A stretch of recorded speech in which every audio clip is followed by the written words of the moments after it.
আসসালামু আলাইকুম রহমতুল্লাহ। আশা করি প্রিয় শিক্ষার্থী তোমরা সবাই ভালো আছো। আজকে আমরা 2021 সালের এইচএসসি পরীক্ষার্থীদের জন্য উচ্চতর গণিতের অ্যাসাইনমেন্ট 1 সমাধান করব ইনশাল্লাহ। আশা করি তোমরা শুরু থেকে শেষ পর্যন্ত ভিডিওটি ভালোভাবে দেখবে এবং বোঝার চেষ্টা করবে। আশা করি তোমরা উপকৃত হবে। আর কোনো কিছু বুঝতে সমস্যা হলে আমি চেষ্টা করব ভালোভাবে বোঝানোর। কোনো কিছু যদি এরপর বুঝতে সমস্যা হয় তাহলে তোমরা জানিয়ে দেবে কমেন্টে, তাহলে আমি পরবর্তীতে এটা জানাতে পারবো ইনশাল্লাহ। আচ্ছা, এখানে একটি প্রশ্ন দেওয়া আছে। প্রশ্নটা এরকম, তার উদ্দীপকটা এরকম: 2021 সালে একটি কারখানার বিভিন্ন শাখায় কর্মরত শ্রমিকদের তালিকা নিম্নরূপ। এখানে একটা তালিকা দেওয়া আছে। শ্রমিক সংখ্যা 3 শ্রেণীর, 3 ক্যাটাগরি দেওয়া আছে: শ্রেণী 1, শ্রেণী 2, শ্রেণী 3। তারপর এখানে শাখা দেওয়া আছে: উৎপাদন, বিপণন, বিতরণ।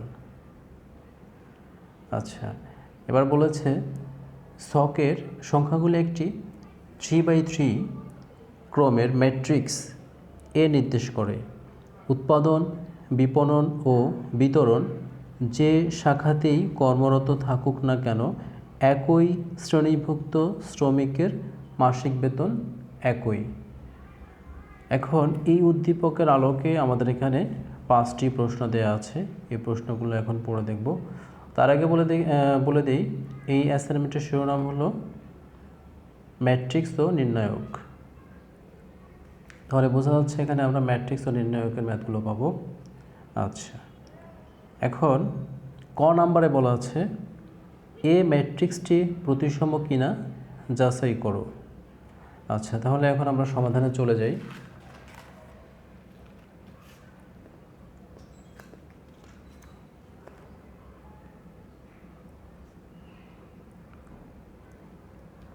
ক, এ ম্যাট্রিক্সের প্রতিসমতা যাচাই। সলিউশন দেয়া আছে, এ ম্যাট্রিক্সটা দেয়া আছে, কোশ্চেনে দেয়া আছে। ওই যে ছকটার কথা বলা আছে সেখান থেকে আমরা লিখব এ ম্যাট্রিক্সটি। এই যে এটা, এগুলো সারি আর এগুলো কলাম ধরব। তাহলে এখানে আমরা পাই 4 8 4 0 4 4 8 0 8। তাহলে এই ম্যাট্রিক্সটা আমরা পেয়ে গেলাম। এখন এটার ট্রান্সপোজ নিব।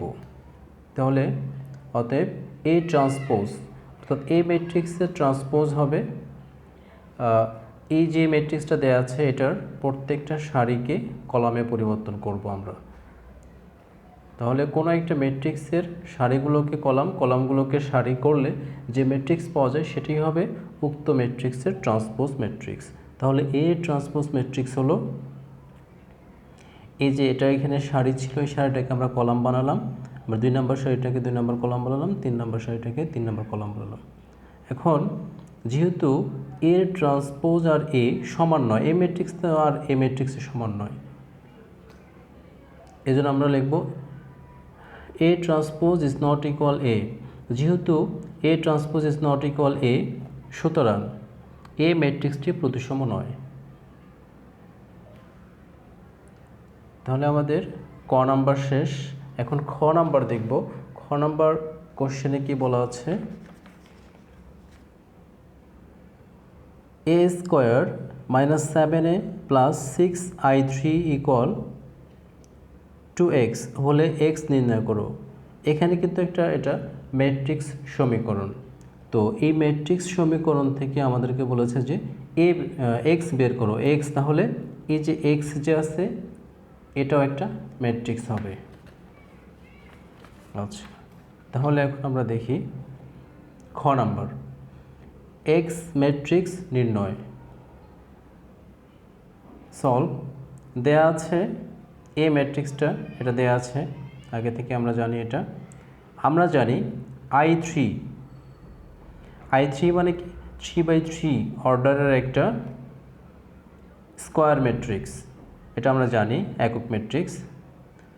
1 0 0 0 1 0 0 0 1, এবং এটা তো প্রশ্নেই দেওয়া আছে a স্কোয়ার মানে 7a plus 6i3 is equal two 2x। আচ্ছা, এখন আমরা এখানে এটা সলভ করার জন্য অবশ্যই এ স্কোয়ার বের করে নিব।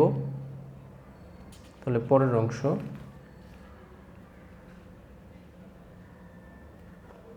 এ স্কোয়ার মানে কি এ ম্যাট্রিক্সকে এ ম্যাট্রিক্স দ্বারা গুণ। তাহলে গুণের নিয়মটা কি? গুণের নিয়মটা হলো এই যে প্রথম ম্যাট্রিক্সের এই বরাবর যে রোটা আছে এই ম্যাট্রিক্স এই বরাবর যে কলামটা রয়েছে এটাকে গুণ করতে হবে। তাহলে এখানকার এই যে 4 এখানকার 4 গুণ করলে হবে 4 4 16, তারপর এই 8 এই 0 গুণ করলে হবে 0, তারপর 4 8 4 32। এভাবে এটা দিয়ে আবার এটাকেও গুণ করতে হবে, এটাকেও গুণ করতে হবে। তাহলে আমরা এই গুণফলটা পেয়ে গেলাম। অনুরূপভাবে এটা গুণ করা হয়ে গেলে এই যে এটা দিয়ে এটাকে গুণ করে এটা লিখব, তারপর এটা দিয়ে এটাকে গুণ করে এটা দিয়ে এটাকে গুণ করে এটা। অনুরূপভাবে এই রোটা দিয়েও এই তিনটা কলামকেই গুণ করব, আবার এই যে থার্ড রোটা আছে এটা দিয়েও তিনটি কলামকে গুণ করব। এগুলো গুণফল। তারপর এগুলো যোগ বিয়োগ করলে আমরা এই ম্যাট্রিক্সটা পাই। তাহলে আমাদের এ স্কোয়ার বের করা হয়ে গেল। এখন অঙ্ক যেটা ছিল আর কি, অতএব এ স্কোয়ার মানে 7a plus 6i3 is equal two 2x। তাহলে এ স্কোয়ারের মান বসালাম, এটা -7 ইন্টু এ ম্যাট্রিক্সের মান প্লাস 6 ইন্টু i3 এর মান ইজ ইকুয়াল টু 2x। এরপর এটা ঠিক রাখবো, 7 দ্বারা এটাকে গুণ করবো। 7 দ্বারা কোনো ম্যাট্রিক্সকে গুণ করা মানে কি প্রত্যেকটা এন্ট্রি অথবা ভুক্তিকে, প্রত্যেকটা এন্ট্রিকে মানে প্রত্যেকটা ভুক্তিকে গুণ করতে হবে। 7 দ্বারা প্রত্যেকটা উপাদানকে আমরা গুণ করে দিলাম, তারপরে 6 দ্বারা এখানে গুণ করে দিলাম, তারপর ডান পাশে যা আছে তাই থাকলো। এবার এটা এখানে আছে মাইনাস, এখানে আছে প্লাস। তাহলে এই যে প্রথম উপাদান 48, তারপর -28 যে প্লাস 6। আচ্ছা, এভাবে প্রত্যেকটাই আমরা করব। তাহলে ম্যাট্রিক্সের এখানে বিয়োগ আছে, যোগও আছে, করে দিলাম ইজ ইকুয়াল টু 2x। তারপর 2xটাকে বাম পাশে নিয়ে আসলাম, এটাকে ক্যালকুলেশন করে যোগ বিয়োগ করে ডান পাশে লিখলাম। তাহলে 2x ইকুয়াল এটা। এরপর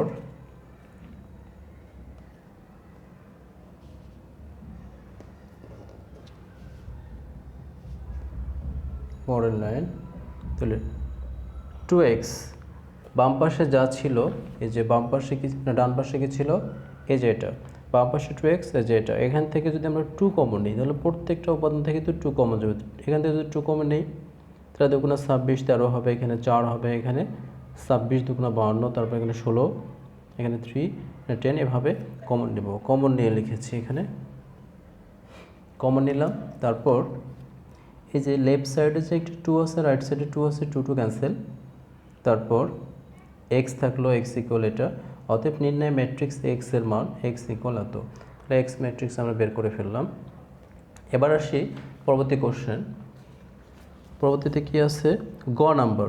তাহলে আমাদের ক হলো, খ হলো, এবার গ। বি ইজ ইকুয়াল টু এত ম্যাট্রিক্স হলে দেখাও যে A B is equal to B A is equal to 80i3, এটা দেখাতে হবে। আচ্ছা, আমি এখানে একটা কথা বলে নিই যে এখানে তোমাদের অ্যাসাইনমেন্টের ম্যাট্রিক্সের সিম্বলটা দেখো থার্ড ব্র্যাকেট দিয়ে আছে। তো আমরা জানি ম্যাট্রিক্সকে ফার্স্ট ব্র্যাকেট, থার্ড ব্র্যাকেট আর ডাবল ভার্টিক্যাল লাইন দ্বারা প্রকাশ করা যায়। তো যে যেটা স্বাচ্ছন্দ্য বোধ করো সেটা ব্যবহার করতে পারো, সমস্যা নেই। তো আমার কাছে ফার্স্ট ব্র্যাকেটটাই খুব ভালো মনে হয়, স্বাচ্ছন্দ্য বোধ করি আমি, তাই আমি ফার্স্ট ব্র্যাকেটটা ব্যবহার করেছি। কেউ আবার মনে করো না যে স্যার আবার কেন থার্ড ব্র্যাকেট ব্যবহার করছে না। থার্ড ব্র্যাকেট ফার্স্ট ব্র্যাকেট দুটিই ব্যবহার করা যাবে, যার যেটা ভালো লাগে সেটা করতে পারো, এখানে কোনো সমস্যা হবে না। আচ্ছা, তাহলে এখন আমরা দেখব দেখাতে হবে A B is equal to B A is equal to 80i3। আচ্ছা, তাহলে আমাদের আগে থেকে এ দেয়া আছে, সলিউশনটা কি এ দেয়া আছে, এ কলাতো অ্যান্ড বি কলাতো, বি তো নতুন করে দিল আবার প্রদত্ত, এই দুটোই দেয়া আছে। তারপর এখন আমরা দেখব এবি। এবি মানে কি, এবি গুণ করতে হবে, আগের মতো গুণ করব।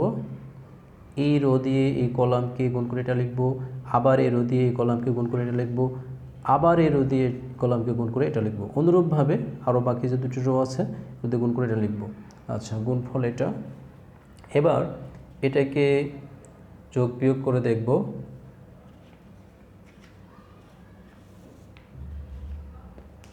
যোগ বিয়োগ করে নিলে আমরা এটা পাই। এখন এই যে এখান থেকে আমরা কি করতে পারি, 80 কমন নিতে পারি। তাহলে 80 কমন গেলে কি থাকে, এখানে 1 থাকে, 0 0 0, এখানে 1 থাকে, 0 0 0 1। তাহলে 80 ইন্টু এটা, তারপর 80 ইন্টু এটাকে আবার কি লেখা যায়, এটা তো একটা 3 ক্রমের একক ম্যাট্রিক্স, তাহলে I3 হবে এটা। এবার বিএ গুণ করে দেখব, বিএ এটার অনুরূপভাবে মান বের করে দেখব, মান বের করে কত আসে, এখানে আসলো আমাদের এটা অনুরূপ, এখান থেকে 80 কমন নিলাম, আবার 80 I3। তাহলে আমরা দেখতে পেলাম যে অতএব AB is equal two BA is equal two 80 I3। তাহলে আমাদের এটা দেখানো হলো।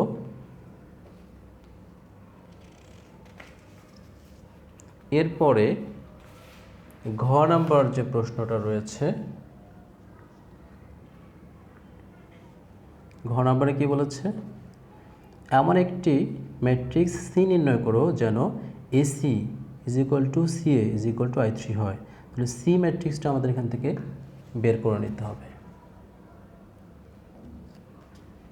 আচ্ছা, দেখা যাক সলিউশনটা দেখি। প্রদত্ত শর্ত, এই শর্তটা দেওয়া আছে, এটা বিপরীত ম্যাট্রিক্সের সংজ্ঞা। এটা কিন্তু আমরা জানি যে বিপরীত ম্যাট্রিক্সের সংজ্ঞায় এটা ব্যবহার করা হয়, অর্থাৎ বিপরীত ম্যাট্রিক্সের সংজ্ঞা থেকে এটা লেখা হয়েছে। অতএব C is equal to A inverse, আবার A is equal to C inverse লেখা যাবে। আচ্ছা, আমাদের যেহেতু এটা দরকার, সির মান দরকার, তাহলে আমরা এটা লিখব C is equal to A inverse. আচ্ছা, তাহলে এ ইনভার্স বের করতে পারলেই কিন্তু আমাদের সির মান চলে আসবে। এখন এখানে দেখি এ দেয়া আছে এটা, অতএব এ নির্ণায়ক, এর ডিটারমিনেন্ট বের করতে হবে। তাহলে এটাই যে নির্ণায়ক, মানে এটা তো ম্যাট্রিক্স ছিল, ম্যাট্রিক্স থেকে আমরা নির্ণায়কে কনভার্ট করলাম, এই জন্য ভার্টিক্যাল লাইন দিলাম এখানে। আচ্ছা, এটা নির্ণায়ক প্রকাশ করার যে রীতি, তারপর এটা থেকে আমরা নির্ণায়ক বের করে নিব। যেভাবে আমরা জানি, যখন 4 নিব তখন এ কলাম বরাবর এগুলো বাদ, এই রো বরাবর এটা বাদ, এগুলো থাকে 4টা 32 মাইনাস 0। অনুরূপভাবে -8 সূত্রের মাইনাস, তারপর এখানে যা আছে তাই লিখব, করে নিয়ে এখানে কত আসলো যোগ বিয়োগ করে, এই যে এটা চলে যায়, 256 ইজ নট ইকুয়াল 0। এটা তো আর 0 না। তাহলে যেহেতু এ ম্যাট্রিক্সের নির্ণায়কের মান 0 নয়, সুতরাং এটা বিপরীত ম্যাট্রিক্স বিদ্যমান। যদি 0 থাকতো তাহলে কিন্তু এটার বিপরীত ম্যাট্রিক্স থাকতো না, নন সিঙ্গুলার ম্যাট্রিক্স এগুলো। আচ্ছা, আমরা জানি বিপরীত ম্যাট্রিক্সের যে সূত্র সেটা কি, A inverse is equal to adjoint of A matrix is divided by determinant of A, অর্থাৎ এ ম্যাট্রিক্সের যে নির্ণায়ক বের করে রেখেছি ওইটা নিচে ওটা দ্বারা ভাগ করতে হবে। আচ্ছা, তাহলে আমাদের কাজ হলো এখন অ্যাডজয়েন্ট ম্যাট্রিক্সটা বের করে নেওয়া। এর অ্যাডজয়েন্টটা আমরা বের করব। আবার আমরা জানি অ্যাডজয়েন্ট অফ এ মানে কি, capital A 1 1, capital A 1 2, capital A 1 3। এগুলো কিন্তু 11 12 13 নয়, এগুলো আসলে বোঝায় এগুলোদের অবস্থান। 1 number rho 2 number, 1 number rho 1 number column, 1 number rho 2 number column, এটা অবস্থান বোঝায় আর কি। এগুলো হচ্ছে কোফ্যাক্টর বা সহগুণক। তাহলে এখানে আমরা মানগুলো বের করে নিব। এ 1 1, এটার মান কী হবে, -1 এর উপর এটার অবস্থান কত ছিল, 1 আর 1, তাহলে 1 যোগ 1, -1 এর উপর পাওয়ার হলো 1 + 1। এখন যখন আমরা এইটা নিব যখন এই জিনিসটা আমরা নিব তখন কি হবে, এ বরাবর এটা বাদ, এ বরাবর এটা বাদ, বাকি যে 4টি উপাদান থাকে এটা নিয়ে যে গঠিত নির্ণায়ক সেটা লিখব। আচ্ছা, এটা তো আমরা হচ্ছে একই নিয়ম। এখানে হচ্ছে ম্যাট্রিক্স যেটা ছিল, এই যে এ ম্যাট্রিক্স যেটা ছিল সেটার ক্ষেত্রে আর কি। তো A11 মানে এই ম্যাট্রিক্সটার কি বোঝাচ্ছে, ম্যাট্রিক্সটাতে A1 মানে 1 মানে 1 নাম্বার রো আর 1 নাম্বার কলামের যে উপাদান, এই উপাদানটার সহগুণকে আমরা ক্যাপিটাল A11 দ্বারা প্রকাশ করেছি। তাহলে এটার মান হবে কি, এ বরাবর এটা বাদ, এ বরাবর এটা বাদ, তাহলে এটা বাদ এটা বাদ, কি থাকলো এখন 4408। দেখো 4408, তো এটাকে গুণ করলে হবে এটা। আর এখানে যেহেতু -1-এর উপর পাওয়ার জোড় সংখ্যা, অন যোগ অন মানে 2, আচ্ছা তাহলে এটা প্লাস হয়ে গেল। অনুরূপভাবে আমরা বাকিগুলো সবগুলো বের করে নেব, এই পর্যন্ত বের করে নেব। আচ্ছা, এরপর আমাদের কিন্তু এখন কোফ্যাক্টর বা সহগুণকগুলো বের করা শেষ। এখন আমরা অ্যাডজয়েন্ট অফ এ বের করব। অতএব অ্যাডজয়েন্ট অফ এ।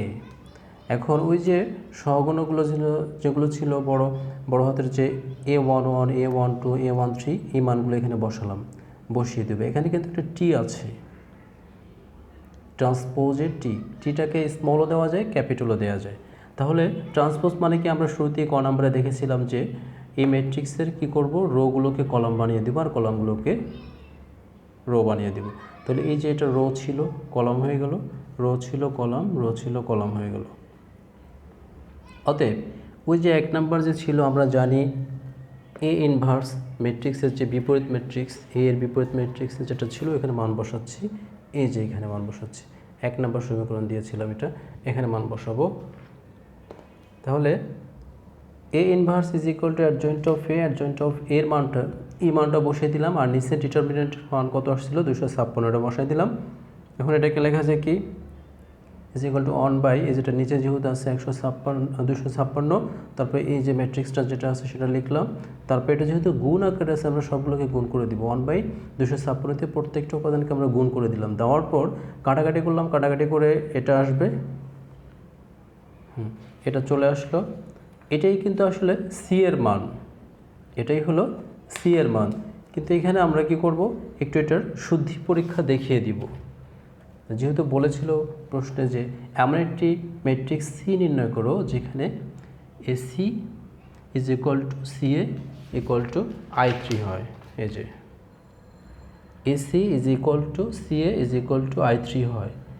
তাহলে এটাও আমরা দেখিয়ে দিই, শুদ্ধি পরীক্ষাটা করে দিই। তাহলে তোমরা আশা করি ফুল মার্কস পাবে, মার্কস কাটার কোনো জায়গা থাকবে না ইনশাল্লাহ। তাহলে এসি এ ম্যাট্রিক্স, তারপর সি ম্যাট্রিক্স যেটা আমরা বের করলাম, দেখি আসলে মেলে কি না। তাহলে এটা যদি গুণ করে দিই, এটা আসে আগের মতো, আগের নিয়মে গুণ করে দিব। তারপর এখানে কাটাকাটি যোগ বিয়োগ করলে এটা আসে এই যে 100010001, এটা মানে কি I3। আচ্ছা, তাহলে I3 চলে আসছে। অ্যান্ড সিএ, এবার সিটাকে আগে লিখব, এটাকে পরে লিখব। আচ্ছা, এগুলো কিন্তু স্কেলার না, এগুলো হচ্ছে ভেক্টর বা ম্যাট্রিক্স। এই জন্য এসি আর সিএ কিন্তু এক জিনিস নয়। এখানে প্রমাণ, যেহেতু এখানে সমান হবে তাই সমান লিখেছে। আসলে ম্যাট্রিক্সের ক্ষেত্রে বা ভেক্টরের ক্ষেত্রে এ ক্রস বি, বি ক্রস এ, দুটো কিন্তু এক জিনিস না। আর স্কেলার ক্ষেত্রে A B R B A তো একই জিনিসের, কোনো পরিবর্তন হয় না। আচ্ছা, তাহলে আমরা গুণ করে দিলাম, তারপর যোগ বিয়োগ করে দেখলাম, আবারও এখানে কি এসছে 100010001 ইজ ইকুয়াল টু I3। অতএব সি এমন একটি ম্যাট্রিক্স যেখানে AC is equal two CA is equal two I3। তাহলে এটা হয়, এটা প্রমাণিত। অতএব নির্ণয় সি মানে কি, ওই যে এ ইনভার্সের মান কত, এটাই হলো আমাদের উত্তর। তাহলে আমরা এখানে ঘ নাম্বারের উত্তরটা করে দিলাম। এবার আরেকটা প্রশ্ন বাকি আছে, উম নাম্বার। এখানে কি বলেছে দেখো, উৎপাদন, বিপণন ও বিতরণ শাখার শ্রমিকদের মাসিক মোট বেতন যথাক্রমে এত টাকা, এত টাকা ও এত টাকা হলে শ্রেণী 1, শ্রেণী 2 এবং শ্রেণী 3 ভুক্ত একজন শ্রমিকের মাসিক বেতন কত তা নির্ণায়কের সাহায্যে নির্ণয় করো। তাহলে অতএব এখানে আমাদের নির্ণায়কের আশ্রয় নিতে হবে, নির্ণায়কের সাহায্যে আমরা বের করব। আচ্ছা,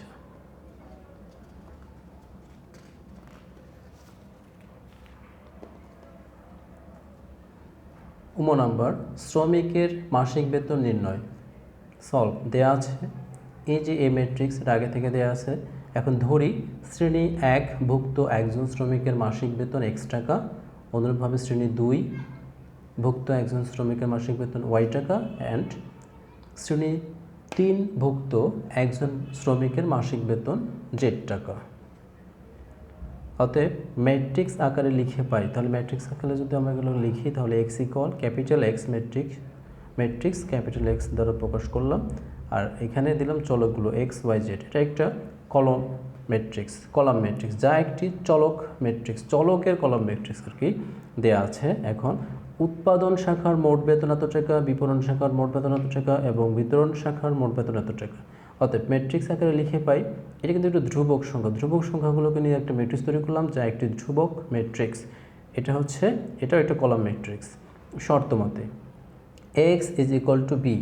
এটা কি এখানে, এটা হলো ওই যে প্রদত্ত ম্যাট্রিক্স, আর x হলো ধরে নিলাম যে চলকের x y z ম্যাট্রিক্স, আর b হলো ধ্রুবক যে সংখ্যাগুলো মোট বেতনের এই ম্যাট্রিক্সটা।